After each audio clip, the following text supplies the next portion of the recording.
Elles perdent toujours plus que tout le monde durant les guerres. Violées, brimées, offensées, tuées, orphelines, mères ou veuves éplorées, les femmes paient assurément un lourd tribut durant les conflits armés. Cependant, elles trouvent toujours, mieux que tout le monde, la force et le courage de s'investir pour le retour de la paix. Au plus fort du conflit casamançais, ou du moins du conflit sénégalais en Casamance, les femmes ont réussi à calmer les pires tensions.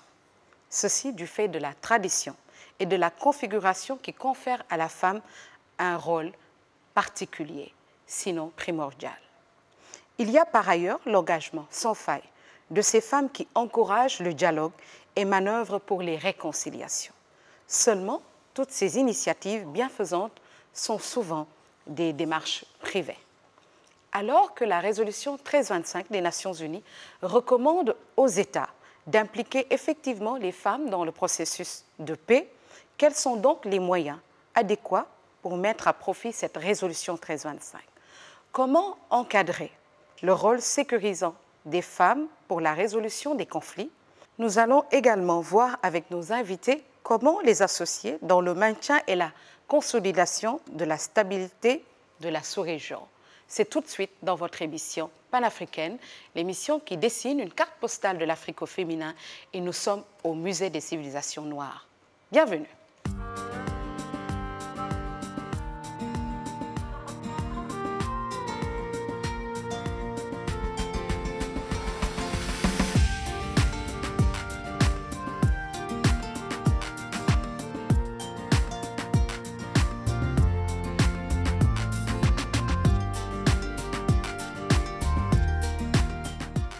Docteur Christiane Johnson-Agboton, bonjour. Bonjour. Merci d'avoir accepté notre invitation et bienvenue dans l'émission panafricaine. C'est moi qui vous remercie et qui suis vraiment honorée d'être avec vous aujourd'hui. Merci beaucoup, nous sommes honorés. Ndeye-Marie Thiam Diédhiou, Madame Thiam, bonjour, bienvenue. Merci Nina pour cette invitation. C'est un plaisir pour moi d'être là aujourd'hui à cette émission et un plaisir aussi de partager le plateau avec Dr Christiane Agboton. Et vous êtes chargée de programmes spéciaux au Centre des hautes études de défense et de sécurité, qui est destiné, si on peut le dire ainsi, à l'armée. Nous allons ensemble parcourir votre trajectoire en tant que femme, actrice de paix. Quand on entend Christiane Johnson-Agboton, on pense plutôt au Malao. Qu'est devenu le Malao, docteur Agboton? Merci de me rappeler quelques années d'engagement avec le Malao, le mouvement contre les armes légères en Afrique de l'Ouest. Il existe toujours, mais pour la petite histoire, c'est que avec un parcours assez atypique, puisque de formation, je suis chirurgien dentiste, et que c'est vrai qu'en 2000, j'ai eu à créer avec toute une équipe ce mouvement-là pour lutter contre la prolifération et la circulation des armes légères et de petit calibre. Donc en fait, je suis passée de petites armes utilisées pour amener la paix dans la bouche à lutter contre ces armes qui, hélas, sont utilisées dans les conflits. Et c'est le Malao qui m'a amenée à découvrir la Casamance, à travailler en Casamance et à me rendre compte de ce que les femmes pouvaient y faire. Parce que lorsque nous avons commencé à travailler en 2000, ce sont les femmes qui se sont engagées à nos côtés pour dire ça, ce sont des questions vitales. Nous sommes des mères, nous sommes des épouses, nous devons nous engager et ce sont elles qui, en Casamance, ont réellement porté le combat contre les armes légères dans cette région et qui donc ont été réellement également des éléments de pacification de ce conflit. Aujourd'hui, vous êtes chargée de programmes spéciaux au Centre des hautes études de défense et de sécurité qui, pour certains, ne travaillent qu'avec l'armée. Est-ce que vous pouvez nous dire réellement quel est le rôle de ce chargé de programmes spéciaux? Qu'est-ce que vous faites au GEDS? Alors, en réalité, je suis directeur des programmes spéciaux. Et ce titre est assez bizarre. On dit, mais qu'est-ce qu'il y a derrière les programmes spéciaux?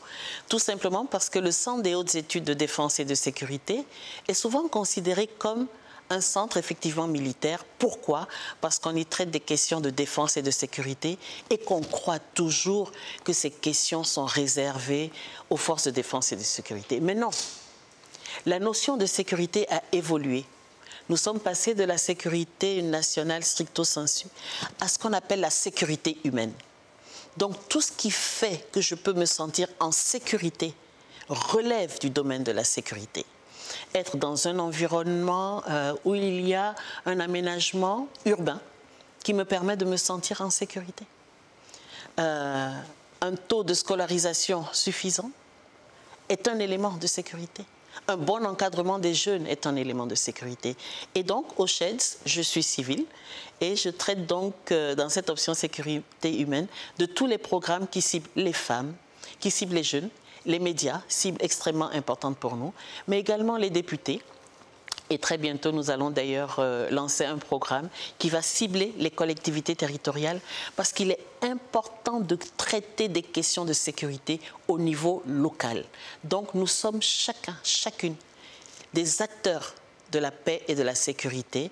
Et donc, ces programmes semblaient tellement atypiques quand on a créé le SHEDS que les gens les ont appelés les programmes spéciaux. Merci, docteur. Madame Ndeye Marie Thiam Diédhiou, c'est toujours un honneur avec beaucoup de fierté de vous recevoir. Vous êtes la présidente de la plateforme des femmes pour la paix en Casamance. Comment une femme qui a vécu en Casamance pendant plus de 30 ans le conflit se porte? Le conflit en Casamance a démarré en 1982. Et de 1982 à 2021, le conflit a duré 40 ans, presque 40 ans. Pour certains, c'est le plus vieux conflit en Casamance. Et l'on dit que c'est un conflit à basse intensité. Et pourtant, ce conflit à basse intensité fait autant de dégâts que les grands conflits. Les femmes sont violées, les femmes sont violentées, le tissu social est déchiré. Les femmes ont perdu leur indépendance économique. Nos enfants reconnaissent le bruit des armes. Nos enfants n'osent pas sortir, le risque de tomber sur des mines. Les femmes n'osent plus aller aux travaux champêtres. Voilà la situation en Casamance. Et ça date depuis 30 ans. À partir de 2008, avec l'avènement du président de la République, nous avons senti venir une sorte d'accalmie qui donnait beaucoup d'espoir aux uns et aux autres. On voyait venir la paix jusqu'à ces dernières années, depuis 2021.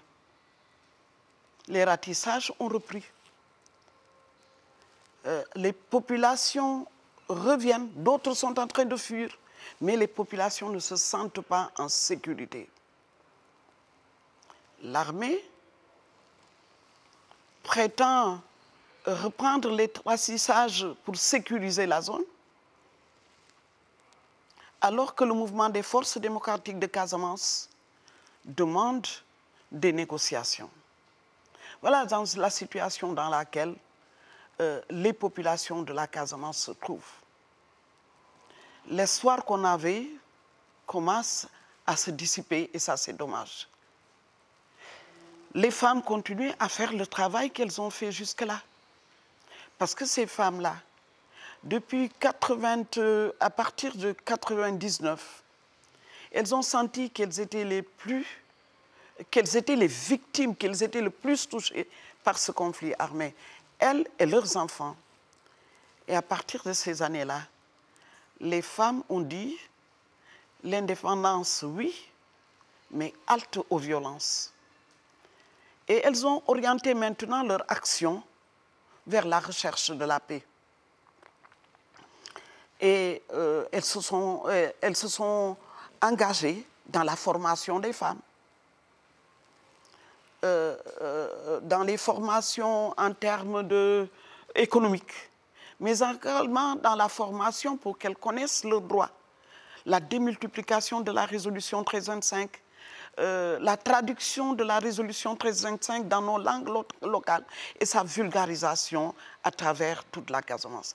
Chez nous, en Casamance, toutes les femmes connaissent la résolution 1325 du Conseil de sécurité des Nations Unies. Nous allons revenir sur cette résolution, mais bien avant cela, j'aimerais qu'on reçoive ensemble notre chroniqueuse, Marième Faye, sur ce plateau. Vous la connaissez sur les réseaux sociaux, elle est très active et très engagée.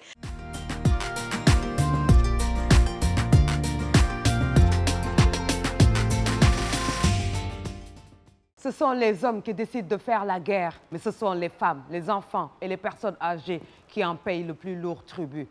En temps de guerre, des enfants sont arrachés à leur mère de la plus atroce des façons pour être transformés en enfants soldats sans pitié. En 2012, ils étaient au nombre de 2000, soit le tiers des combattants.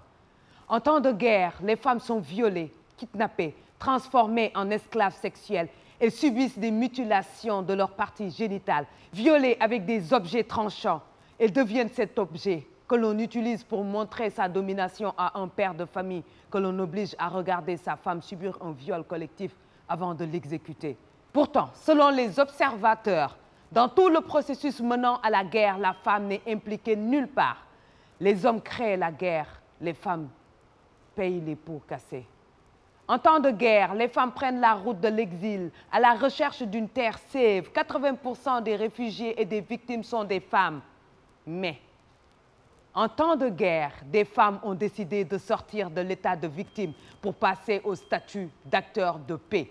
Là-bas, au Libéria, le Liberia Women Initiative, dirigé par Ruth Perry et Marie Brownell, n'ont aménagé aucun effort pour poser un débat public et national avant de changer la donne. Elles ont pris la parole au moment où la barbarie était à son summum pour sauver leur nation. Elles se sont assises à la table des discussions constituées d'hommes prêts à en découdre pour demander le désarmement de la population. Elles ont plaidé pour le respect des droits de la femme et ceux des enfants. Elles ont élaboré des plans de réconciliation. Elles ont demandé des élections transparentes et souveraines. Et elles se sont impliquées à la tenue de ces élections, où elles ont déployé pas moins de 140 observateurs femmes pour superviser le vote.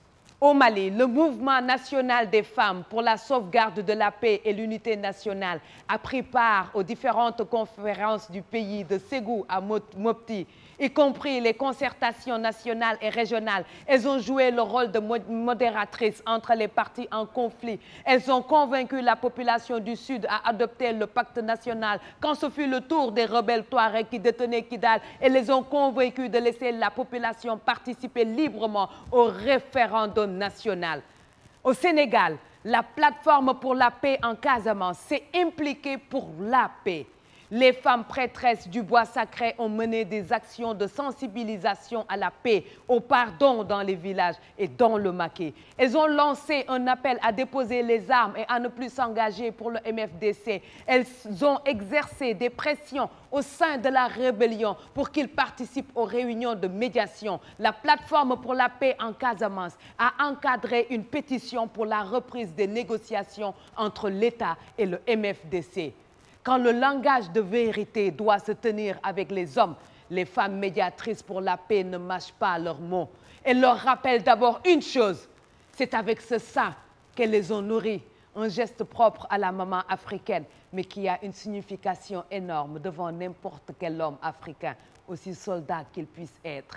Elles leur rappellent qu'elles ne les ont pas nourris pour qu'après ils deviennent leurs bourreaux, qu'ils sont aussi l'enfant d'une mère qui s'appelle la nation et qu'aujourd'hui ils sont en train de tuer cette nation. Alors cessez le feu et discutez pour trouver la paix.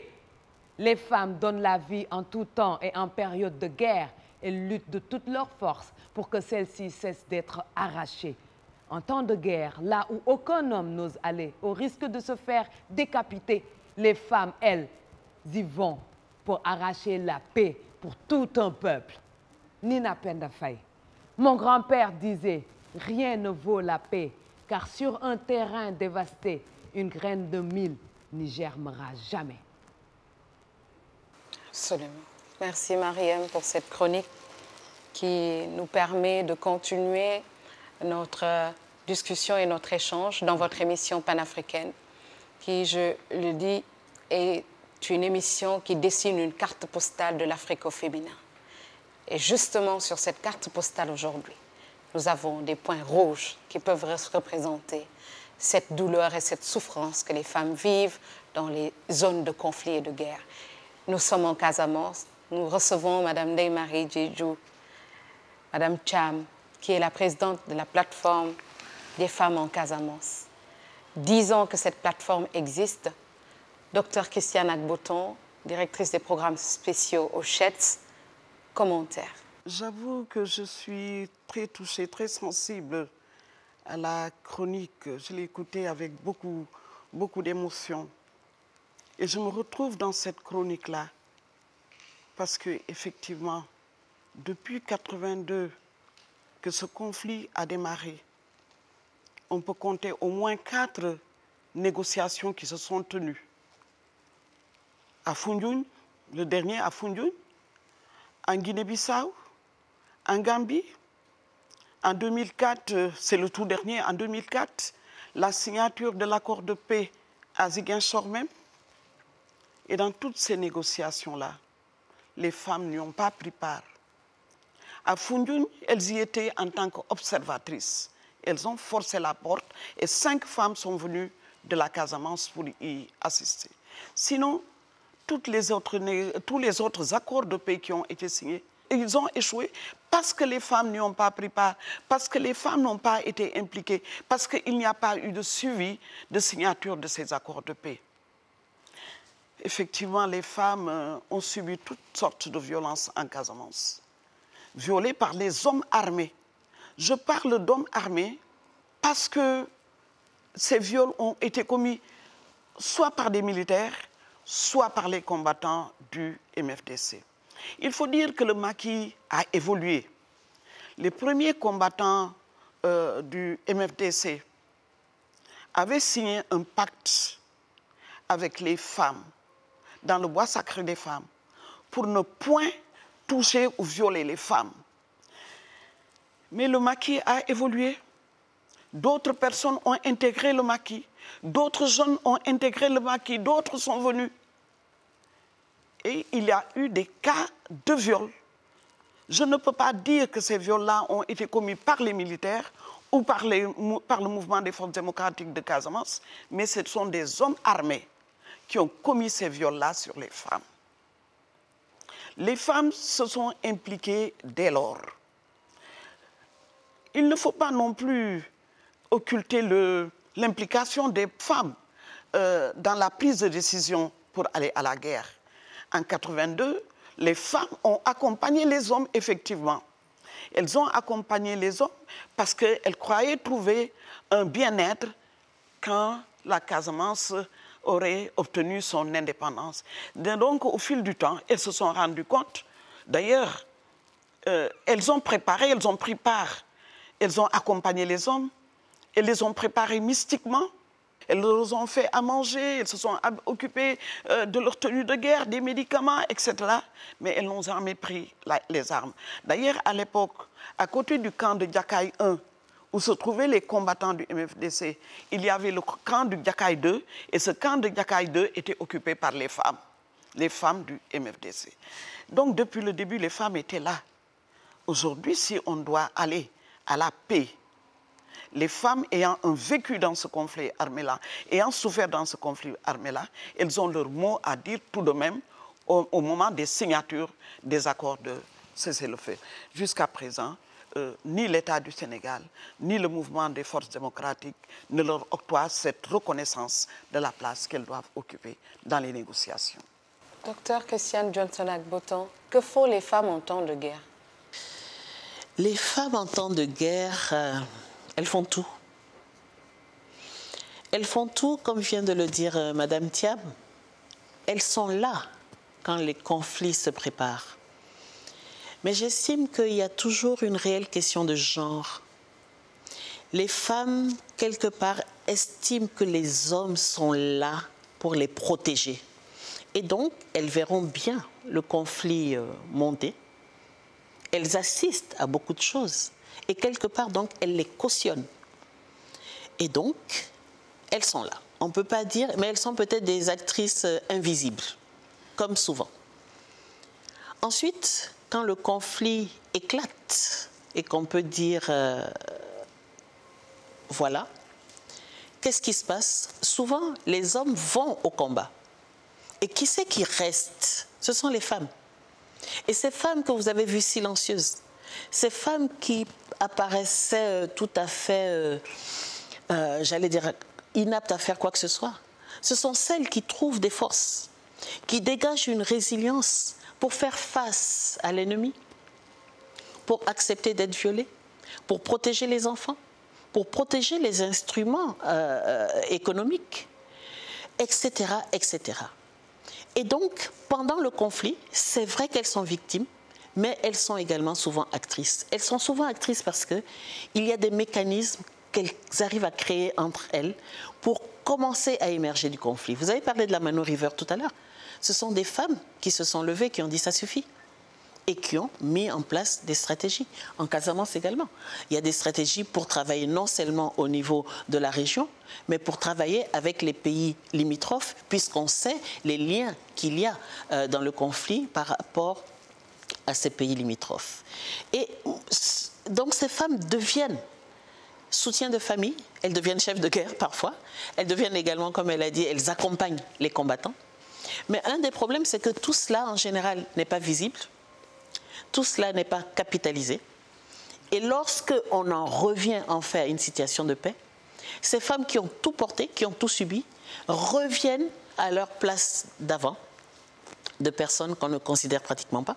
Lorsqu'on fait un programme de désarmement, en général, on ne pensera pas à dédommager les femmes, qui pourtant ont autant perdu que ceux qui ont porté donc, des armes. Et donc ça, je crois qu'une chose qui est très forte qu'on doit dire, c'est qu'il faut qu'on donne aux femmes leur place à tous les niveaux des conflits, parce que quel que soit le niveau, elles ont un rôle à jouer. Et vraiment, je remercie Marième Faye pour ce qu'elle vient de dire, parce qu'elle a décrit effectivement, j'allais dire, un aspect qui est celui souvent qu'on voit des femmes victimes. Mais nous devons mettre aussi en avant le rôle des femmes fortes qui se lèvent, quel que soit le moment du conflit. Merci beaucoup. Merci, Dr Christiane Agboton-Johnson. Je rappelle que vous êtes la directrice des programmes spéciaux du Centre de hautes études de défense et de sécurité au Sénégal. Nous allons regarder ce reportage ensemble qui montre l'envers du décor et le rôle des femmes dans les conflits au Sénégal. Dotées de prédispositions naturelles à réunir les gens autour de l'essentiel, les femmes jouent un rôle fondamental dans la résolution des conflits. Professeur Adjaratou Waha Aïdara Ndiaye est la directrice exécutive de Partner West Africa Sénégal. Malgré les problèmes d'accès au financement, les femmes ont pu trouver des stratégies. Au Sénégal, on parle de tontine. Dans les autres pays également africains, elles se forment des GIE, des associations formelles ou informelles. Et c'est comme ça, en fait, qu'en zone de conflit également, qu'elles se réunissent pour non seulement protéger leur progéniture, essayer de trouver des moyens pour rétablir la paix, mais après la consolider, en jouant sur des partenariats improbables, des fois. Le système des Nations Unies, conscient du rôle capital que jouent les femmes dans ce domaine, impose un quota de 50% de femmes dans les missions de maintien de paix et de sécurité. Une femme qui a perdu un époux ou bien qui a été agressée, traumatisée ou un enfant n'a pas du tout envie d'aller vers le même sexe, c'est-à-dire vers un homme qui a été à la base de sa souffrance, ce qui a amené les Nations Unies à essayer d'imposer un quota de 50% de femmes dans les missions de maintien de la paix afin de prévenir, de lutter contre les violences basées sur le genre. Quand même, 10 ans après, même le taux de 20% est difficile à atteindre parce qu'on a au sein des forces de défense et de sécurité peu de femmes et surtout elles n'avancent pas dans le grade. Dr Aïdara Ndiaye se souvient entre autres de l'implication des femmes du bois sacré dans le conflit casamançais. Je pense que aussi bien les femmes de la plateforme, les femmes du bois sacré ont joué un rôle majeur dans ce qu'on a aujourd'hui, ce qu'on appelle aujourd'hui l'une des guerres les plus vieilles du continent. Mais également, j'aimerais bien citer les femmes du réseau du fleuve Mano, RFMAP. Parce que vous savez, avant, on avait un grand conflit au niveau de la région du fleuve Mano, avec le Libéria, la Sierra Leone. Et ce groupe de femmes a joué un rôle majeur dans l'atteinte de la paix, mais également les femmes du Mali qui ont joué un rôle extrêmement important pour la signature de l'accord de paix, donc, qui avait permis donc, une accalmie donc, également au Mali. Selon professeur Ayaratou Ouaha Aïdara Ndiaye, lorsque les femmes sont impliquées dans les processus de résolution de conflits, elles assument pleinement leur rôle au sein du dispositif. Cependant, pour plus d'efficacité, elles ont besoin d'être accompagnées par les institutions nationales et internationales. Nos remerciements à Jean-Michel Cissé et à Chabi Wens Biao pour ce reportage qui conforte un peu ce qu'on vient de dire sur ce plateau, Madame Cham. Oui, nous avons eu d'ailleurs le plaisir de travailler avec le docteur Aïdara sur un programme en Casamance pour le retour de la paix, bien sûr. Et nous avons ensemble avancé dans un programme qu'on appelait Unam Kaira Casamance, c'est-à-dire nous voulons la paix en Casamance. Et nous y avons travaillé dans ce projet-là avec, avec Partenaire West Africa, avec le TOSSAN et la plateforme. Et ensemble, nous avons fait de la sensibilisation surtout. Et le travail que nous avons fait, nous l'avons capitalisé dans un livre blanc. Et ce livre blanc nous a amenés ici à Dakar. On a organisé la convergence nationale. Nous avons fait appel aux organisations de la société civile. Des délégations sont venues de toutes les régions du Sénégal et nous avons remis ce livre blanc-là aux autorités du Sénégal. Il s'agissait encore une fois de montrer que ce conflit-là, il est sénégalais et que pour sa résolution, tous les enfants du Sénégal devraient se mettre ensemble et y trouver une solution. Les autorités ont répondu à notre invitation, les organisations également de la société civile étaient là et ce livre blanc a été partagé, traduit en anglais et en français. Ce livre renfermait justement les préoccupations des femmes, les questions sur lesquelles les femmes voudraient trouver une solution à la fin de ce conflit armé-là. Docteur Christiane Johnson-Akboton, est-ce que ce conflit, comme Mme Cham le dit, il est sénégalais? Mais est-ce qu'il a des ramifications ou avait-il des ramifications avec d'autres pays de la sous-région? C'est un conflit sénégalais puisqu'il est sur le territoire du Sénégal. Mais je crois qu'il faut quand même, peut-être que parfois on retourne un peu à notre histoire et qu'on se souvienne que bon, il y a eu des frontières qui ont été tracées, mais que les populations qu'on l'on retrouve en Casamance, que l'on retrouve en Guinée-Bissau, même en Gambie et en Guinée-Conakry, souvent ont des liens ancestraux, des liens culturels qui vont au-delà des frontières. Donc, et n'oublions pas, les Sénégalais se sont battus aux côtés du PAIGC. Hein. Donc, il y a des choses qui sont comme cela intriquées et qu'il y a eu, qu'il faut le reconnaître, au niveau de la Casamance. À une certaine époque, on sait très bien que certaines bases de repli, parce qu'il faut toujours une base de repli, c'était dans certains pays limitrophes. Et c'est pour cela que les dynamiques sous-régionales sont importantes. On peut travailler au niveau de l'Union africaine, de la CEDEAO, etc. Mais au niveau, là, entre les pays limitrophes, les gens qui vivent les mêmes choses, c'est extrêmement important de construire des stratégies qui nous permettent, et c'est ce que la plateforme fait d'ailleurs avec les femmes de Guinée-Bissau, de Gambie, c'est ça, hein? Oui. Je vais laisser la parole à Mariam parce qu'elle a des préoccupations, elle a des questions qu'elle souhaiterait vous poser. Moi, je sais que la plateforme, par exemple, a été... Vous aviez reçu les opposants lors des élections présidentielles et tout ça. Vous êtes allé voir aussi le président Macky Sall une fois au palais. Toutes les choses que vous aviez mises en place aujourd'hui, est-ce que ça a été respecté? Lors des élections présidentielles en 2012 comme en 2019, nous avons invité les différents candidats à venir échanger avec nous sur leur programme pour la Casamance. La Casamance va élire un président de la République et il y a un problème en Casamance. Il faut bien que les différents candidats nous disent quel est leur projet pour que la paix revienne en Casamance. En 2012, il y avait 10 candidats. On a reçu les 9. Et au deuxième tour, les 2 autres candidats sont venus nous voir. C'était le président Abdoulaye Wade et le président Macky Sall. Et lors de ces dernières élections-là, il y avait 5 candidats. Parmi les 5, nous avons reçu les 4. Le 5e, c'est le président de la République actuelle, qui explique son absence par le fait qu'il nous avait déjà rencontrés, qu'il avait présenté déjà son programme et que son programme reste encore à jour. C'est encore ce programme-là qu'il déroule. Mais il y a que le président de la République en son temps, en 2012, nous avait dit « J'impliquerai les femmes dans la résolution du conflit en Casamance ». On voulait bien faire le bilan avec lui. Les choses ont été faites et nous n'avons pas été impliqués.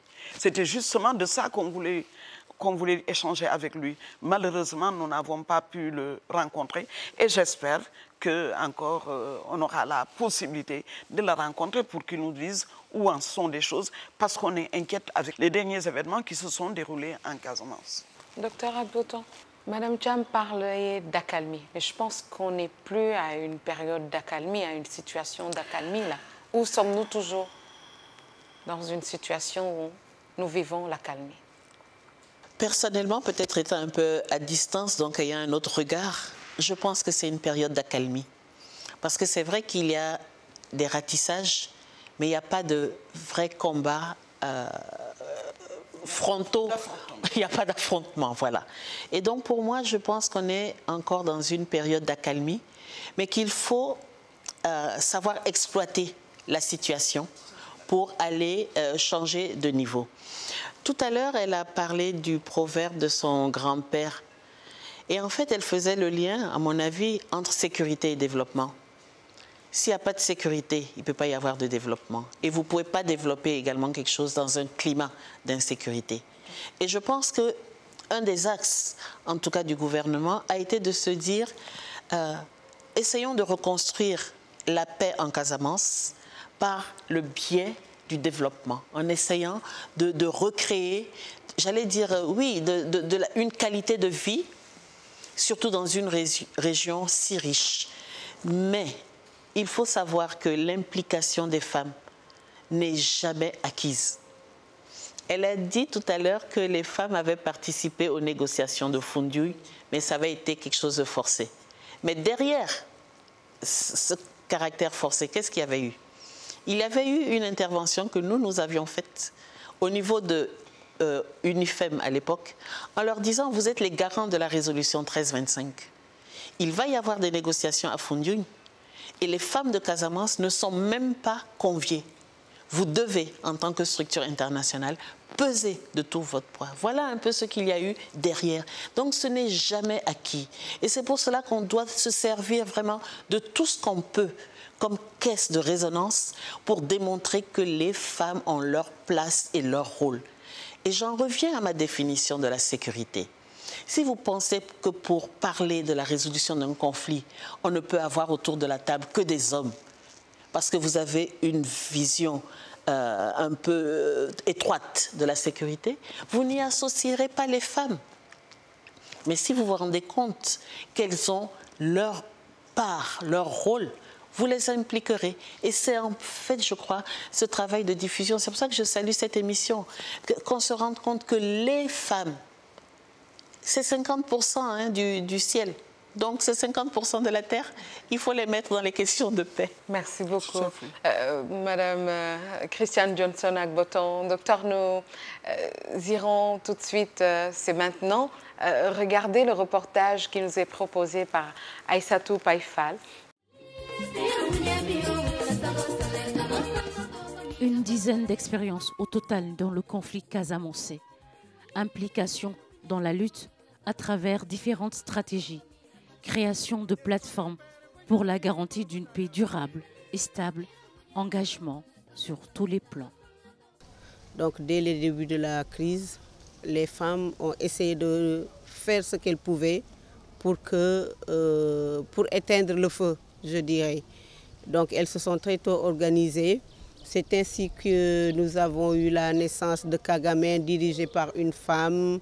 Nous avons Oussoforal, Kabon Ketor et plusieurs autres femmes qui ont travaillé vraiment dans le silence, hein, parce que sans bruit. Quelques années après, les femmes ont pensé qu'il fallait créer une synergie, qu'il y ait une seule association de femmes qui parle au nom de toutes les femmes par rapport à la crise en Casamance, d'où la naissance de la plateforme. C'est tout à fait ramassé. Mais au Sénégal, de façon générale, les femmes jouent un rôle très important dans l'apaisement du climat social. La plateforme soutenue par le Centre panafricain pour le genre, la paix et le développement, un appui solidaire. Alors on a amené cette mission de solidarité et on s'est assis avec elle. Et on est allé vraiment au fond des choses jusqu'à dessiner un plan d'action pour leur permettre vraiment d'apporter une valeur ajoutée au processus de paix.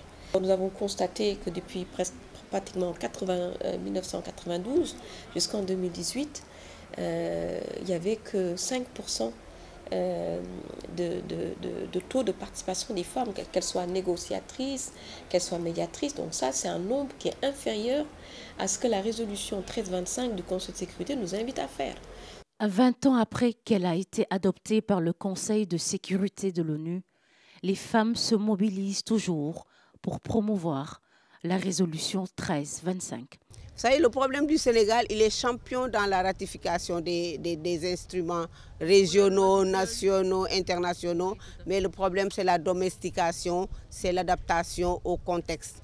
Parce que ce qui se signe ailleurs n'est pas valablement adaptable à ce que nous faisons là. Mais nous, les femmes, nous y travaillons parce que nous sensibilisons les autres femmes. Nous leur avons dit que nous avons un instrument qui nous permet vraiment de participer, d'être impliqués. Nous avons notre rôle à jouer dans la prévention, le règlement et même les affaires post-conflit. Actrices à part entière dans le conflit casamançais, les femmes continuent de s'impliquer dans la lutte pour une paix durable en Casamance. Reportage réalisé par Aïssatou Païfal et Eloge Kiki. Merci. Madame Cham, après ce reportage, l'abbé Diamakone disait que les femmes étaient les sapeurs-pompiers. C'est ce qu'il disait. Et c'est pour juste dire que les femmes ne peuvent pas être exclues de la résolution des conflits.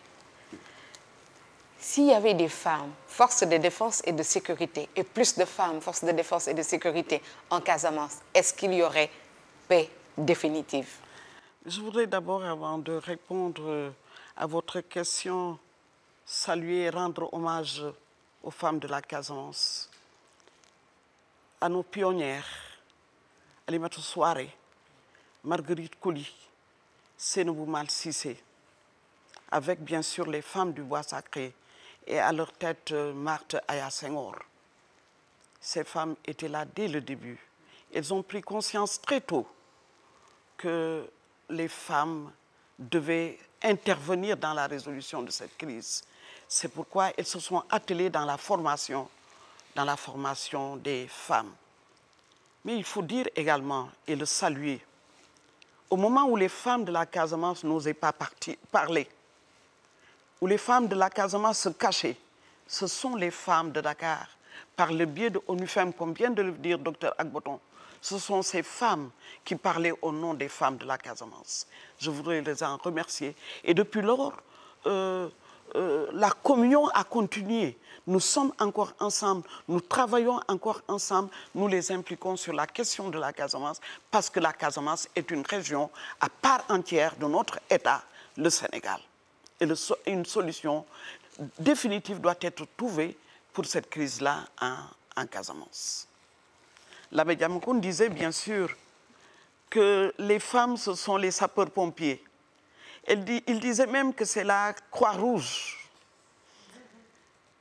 Oui, les sapeurs-pompiers arrive quand le feu est déjà allumé, quand le feu a déjà pris. On ne peut plus nous limiter à jouer le rôle de sapeur-pompier. Nous sommes dans le rôle de la prévention, de la gestion et de la résolution de la crise par les femmes. Aujourd'hui, ce que nous avons fait, c'est d'abord de faire le tour du Sénégal, de prendre l'avis de toutes les femmes du Sénégal, les sensibiliser sur la question de la Casamance, leur expliquer le conflit de la Casamance et leur dire « Venez, nous avons besoin de votre appui ». Et nous avons des points focaux dans toutes les régions du Sénégal, et ça grâce à une organisation, membre de la plateforme Osoforal. Et au-delà de cela, nous avons dit, vu les liens multisectoriels, culturels qui nous lient à la Gambie et à la Guinée-Bissau, Dr Agboton l'a rappelé, lors de la guerre de libération, le Sénégal recevait les réfugiés de la Guinée-Bissau. Et lorsque le conflit du Sénégal en Casamance a éclaté, eh bien, les populations ont fui vers la Gambie, vers la Guinée-Bissau. Et après la crise post-électorale en Gambie, les populations sont venues en Casamance. Ça veut dire donc que ces trois pays-là sont fortement liés et que les femmes de ces trois pays doivent se mettre ensemble, faire un lobbying très fort au niveau de nos différents gouvernements pour que la paix revienne en Casamance. Merci, Madame Thiam.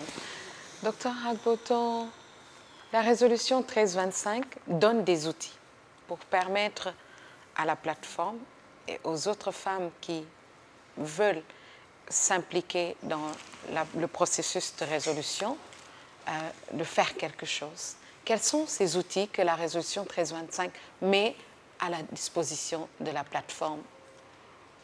On parle beaucoup de cette résolution mythique, la résolution 1325 d'octobre 2000, qui donc l'année dernière a eu 20 ans. Mais derrière elle, il y en a eu 9 autres qui créent ce qu'on appelle l'agenda Femmes, Paix et Sécurité. Mais l'intérêt de la résolution 1325, c'est que c'est une résolution qui était réellement enracinée dans les besoins, dans le vécu, dans la réalité des femmes. Elle a été précédée d'une étude à laquelle d'ailleurs Graça Machel avait contribué. Et ça a été donc une résolution qui a été adoptée à l'unanimité à l'époque par le Conseil de sécurité des Nations Unies. Et quelque part, elle démontrait que, il fallait permettre aux femmes de participer à tous les processus de prévention, de gestion, de résolution des conflits, qu'il y avait un besoin de les protéger par rapport à tout ce qu'on a en termes de violence basée sur le genre, mais qu'il fallait également respecter l'équité et l'égalité à tous les niveaux. Et après, il y a eu d'autres résolutions, on ne va pas toutes les citer, mais il y en a certaines qui ont permis de considérer le viol comme un crime de guerre. Et d'autres qui ont imposé qu'on puisse, dans les opérations de maintien de la paix, augmenter le nombre de femmes qui y participent. Alors, c'est vrai que ce n'est pas toujours évident, parce qu'on doit partir de nos fondements culturels, de nos fondements institutionnels, et même au niveau des Nations Unies, eux-mêmes, parfois, ils ont des résolutions pour se dire, mais finalement, en tant d'années, nous n'avons pas fait grand-chose. Et la résolution 1325, quelque part, un des mécanismes les plus utiles, ce sont les plans nationaux d'action. Parce que vous partez de la résolution que vos États ont signée quelque part, vous les analysez et vous dites comment est-ce que nous allons les mettre en œuvre réellement dans notre pays. Donc c'est un mécanisme extrêmement utile. Le problème, c'est qu'on le considère, on le met sous la tutelle seulement du ministère de la Femme, du ministère du Genre, de ce que vous voulez, et on considère que c'est donc un document pour les femmes, sans se rendre compte que c'est un document fondamental pour la défense et la sécurité. Et que les forces de défense et de sécurité devraient être associées à sa conception. Et que ces outils de l'agenda Femmes, Paix et Sécurité devraient être utilisés lorsque les forces de défense et de sécurité travaillent sur nos stratégies nationales de sécurité. Très peu de femmes sont conviées à ce genre de choses, tout simplement parce qu'on est toujours à se dire « ça ne regarde pas les femmes ». Donc, premier mécanisme, plan national d'action, mais sa conception doit impliquer tout le monde. Il faut que les femmes au niveau local puissent venir s'exprimer et que leurs préoccupations soient prises en compte et traduites en politique. Il faut une bonne coordination. Ce n'est pas juste 2 ou 3 personnes qui doivent suivre un document sur un papier. Et il faut une budgétisation.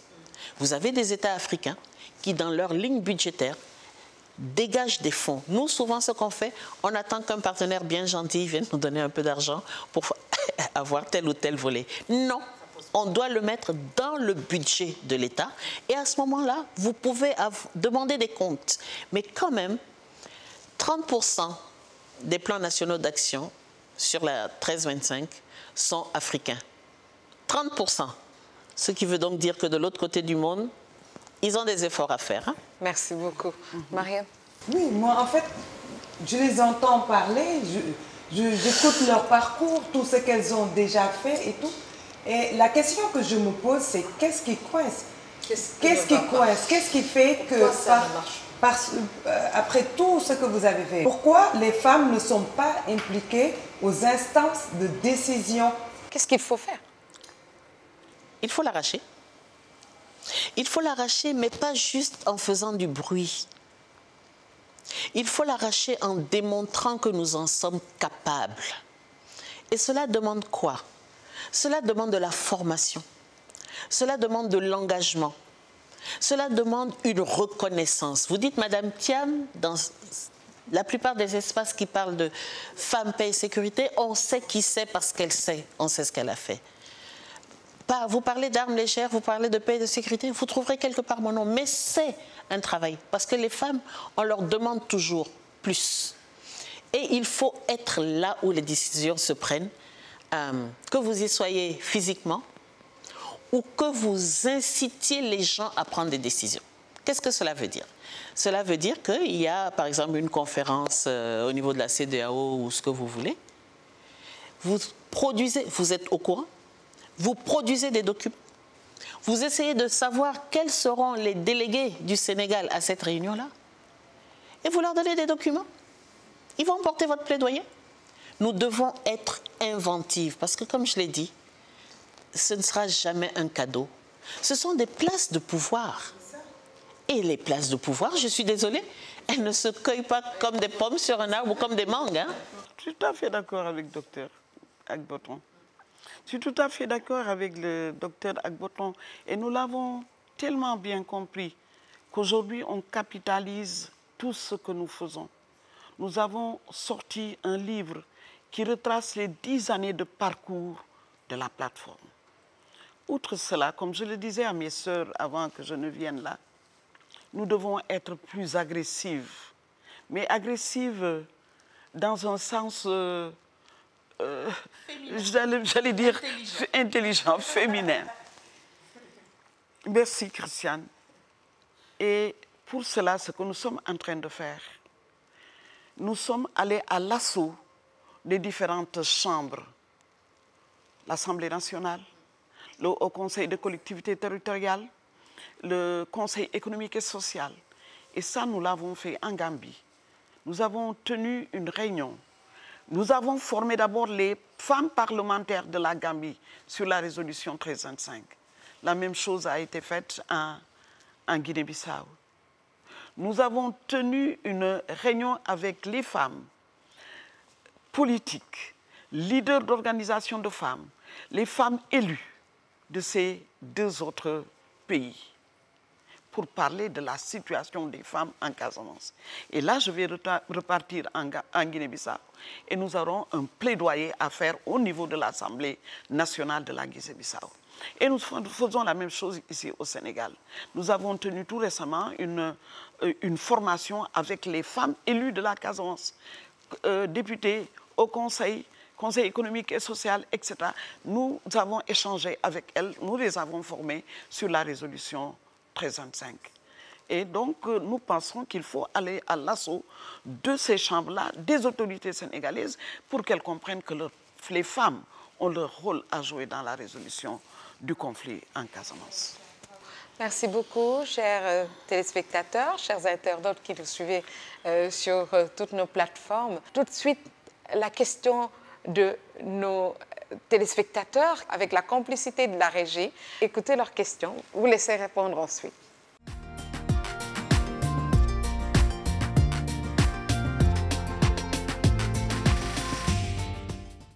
Avez-vous déjà croisé un rebelle? Madame Thiam, Madame...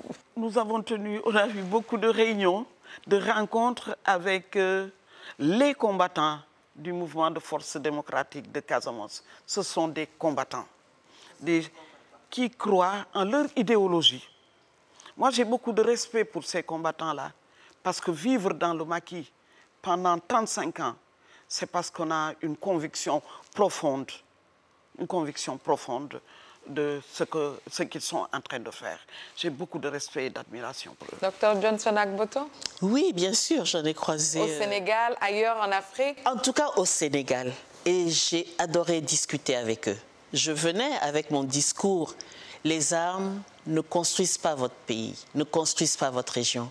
Les armes ne sont pas fabriquées par les Africains. Nous dépensons des sommes phénoménales pour détruire notre propre environnement. Et ensuite, nous faisons des prêts à ceux qui ont fabriqué ces armes pour reconstruire notre environnement. Et moi, j'ai énormément discuté à l'époque avec l'abbé Diamakoun, hein, je le rencontrais régulièrement, avec Sidi Badji, avec plein. Comment il était? Adorable. Beaucoup de gens ont eu peur de lui en entendant parler de l'abbé. Comment il était? Moi, j'ai toujours aimé discuter avec lui parce que c'était des débats d'idées. Et puis, on était quand même déjà en 2000, 2001, 2002. Il y avait quand même une certaine réflexion où on s'interrogeait en se disant, est-ce que c'est la bonne voie? Et je pense que c'est quelque part peut-être l'appel qu'on doit lancer, que quels que soient les partis, qu'à un moment on se dise 35 ans, bientôt 40 ans, trouvons des pistes novatrices pour aller vers quelque chose d'autre. Et je pense que moi, c'est cet appel que je lancerai à toutes les parties. Je m'appelle Djibril Pen. J'ai une question. Vous les femmes, pensez-vous vraiment pouvoir arrêter un conflit? Nous arrêtons des conflits tous les jours. Comment? Dans nos foyers, dans nos environnements de travail. Partout, nous arrêtons des conflits. Maintenant, pensons-nous pouvoir arrêter un conflit armé? Oui. Les femmes de la Mano River l'ont fait en allant négocier avec, à l'époque, les chefs d'État. Les femmes du Congo, RDC, l'ont fait à l'époque des discussions Sun City. Elles ont fait irruption en disant, nous aussi, nous sommes là, nous avons nos éléments à apporter. Donc oui, les femmes peuvent arrêter des conflits. Et j'ai un énorme problème, moi, qui est un problème de conceptualisation. Est-ce que nous qui nous disons porteuses de paix, est-ce que nous le sommes réellement dans les environnements où nous sommes des modèles? Est-ce que dans nos foyers, nous prédisposons ce que nous appelons les futurs hommes à comprendre ce qu'est la paix, à en comprendre la nécessité? Et là, nous avons, chaque femme a une responsabilité par rapport à cette question. Donc pour moi, c'est oui, hein, on peut.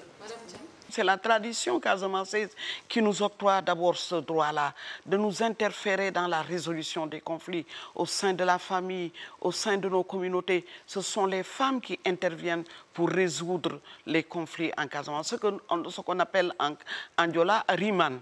Riman, c'est la belle-fille. Et la belle-fille a le devoir de faire régner la paix dans sa famille, et dans sa famille d'abord, la petite famille, et dans la communauté à laquelle elle appartient maintenant. Maintenant, pour la résolution des conflits, en général, les femmes ont fait leurs preuves, et Dr Agboton vient de le dire. Et en Casamance, les femmes s'activent pour que la paix revienne en Casamance. Je pense que, comme l'a dit Marie-M tout à l'heure, là, nous n'avons plus rien à prouver. Seulement, nous devons être agressifs pour assister aux négociations. C'est la fin. On va se dire au revoir, mais avec quand même le mot de la fin pour vous, mesdames. Et on va commencer par Dr Johnson Agboton. Le premier mot de la fin pour moi, c'est d'abord merci. Merci de nous avoir donné l'opportunité de nous exprimer sur quelques thèmes et quelque part de nous permettre de passer un message aux femmes, où qu'elles soient. Panafricaine, je pense que c'est quelque part aussi pour démontrer au reste du monde ce que savent faire les femmes africaines et ce que nous savons faire. C'est nous savons avoir suffisamment de foi en nous pour nous lever et travailler pour la paix. Nous avons beaucoup parlé de la Casamance. Nous avons d'autres soucis maintenant. L'extrémisme violent. Ne soyons pas attentistes. soyons réellement des agents de prévention. Et mon mot, c'est oui, les femmes, nous pouvons tout faire si nous le décidons. Mon mot de la fin, c'est d'abord un mot de remerciement. Remerciement pour votre invitation. C'était un plaisir de partager le plateau avec vous. Vraiment avec toute l'équipe d'ailleurs, une équipe très sympathique. Merci pour votre invitation. Je garde l'espoir que le conflit en Casamance, avec l'engagement de tous les enfants du Sénégal, verra bientôt la fin. La Casamance a besoin de paix. La Casamance a besoin de se développer. La Casamance a besoin de se sentir une région à part entière de la nation sénégalaise. Je garde l'espoir que des lendemains meilleurs se dessinent devant nous. Merci beaucoup. Merci à vous, chers téléspectateurs, chers internautes qui avaient suivi cette émission destinée aux femmes à la paix et à la sécurité au Sénégal. Mais nous avons essayé, nous avons également parlé de ces femmes de la sous-région ouest africaine qui sont actrices de paix. Nous avons besoin de tout le monde, de mettre ensemble nos forces pour pouvoir résoudre ce conflit au Sénégal, en Casamance, mais aussi pour être des actrices de paix un peu partout où les conflits se trouvent sur notre continent. Merci encore une fois de nous avoir suivis sur EDAN et dans votre émission panafricaine. À très bientôt. Au revoir.